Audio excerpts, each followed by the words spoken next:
हाँ तो बच्चों चलो क्वेश्चन पढ़ते हैं है ना। अब his age after 6 years will be 3/7, ठीक है, of his father's age 10 years ago the ratio of their edges was 1:5. What is अब हिज फादर्स प्रेजेंट एज, ठीक है। तो अपन 10 साल पहले वाले के साथ अपने अजम्पशन की स्टार्ट करते हैं।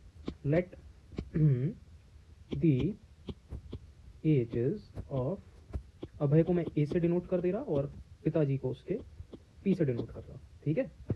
10 years ago, 10 years ago B कितना ले रहे हैं अपन लोग, x एंड 5x रेस्पेक्टिवली, ठीक है। अब देखना बच्चों अपन को ये चीज तो अपन ने अब ले ली, किस चीज का यूज करके, 1:5 वाली चीज का। अब अभय's age after 6 years will be 3/7 of his father. तो अभी अपन लोग पास्ट में चले गए थे बच्चों, ठीक है, और अपन लोग अब 10 साल ऐड करके प्रेजेंट में आ जाएंगे, ठीक है, और प्लस 6 years ऐड करके अपन को फ्यूचर में आना पड़ेगा इस कंडीशन को होल्ड कराने के लिए। इतना समझ गए होंगे। तो फिर अभय की इधर अभय की एज कितनी है बच्चों, x years, तो इधर अभय की एज कितनी हो जाएगी, इधर कितनी होगी x + 10, तो इधर कितनी हो जाएगी x + 10 सर, और फिर प्लस 6 years और, ठीक है। आई होप आप लोगों को इतना समझ में आ रहा होगा, बड़ा ही आसान करके रखा है। पिताजी की एज थी सर इधर 5x, तो इधर से इधर आए तो प्लस 10 हो गया सर, तो पिताजी अब हो गए 5x + 10 सर, और फिर और आगे आ गए अपन लोग तो प्लस 6, तो पिताजी की अब एज हो गई सर 5x + 10 और प्लस 6, ठीक है। अब अपन को इसी से रिलेटेड क्या दिया हुआ है, अभय की एज सर 6 साल बाद 3/7 हो जाएगी अपने पिताजी की, 3/7 हो जाएगी। तो यानी कि मेरा अभय इज इक्वल्स टू 3/7 ऑफ पापा, पिताजी, ये वाला अभय, ठीक है।